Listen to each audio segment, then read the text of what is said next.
ونحن أقرب إليه من حبل الوريد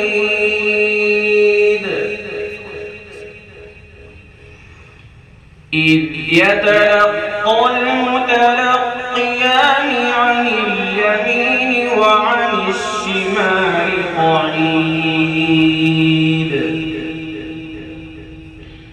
ما يلفظ من قول إلا لديه رقيب عتيد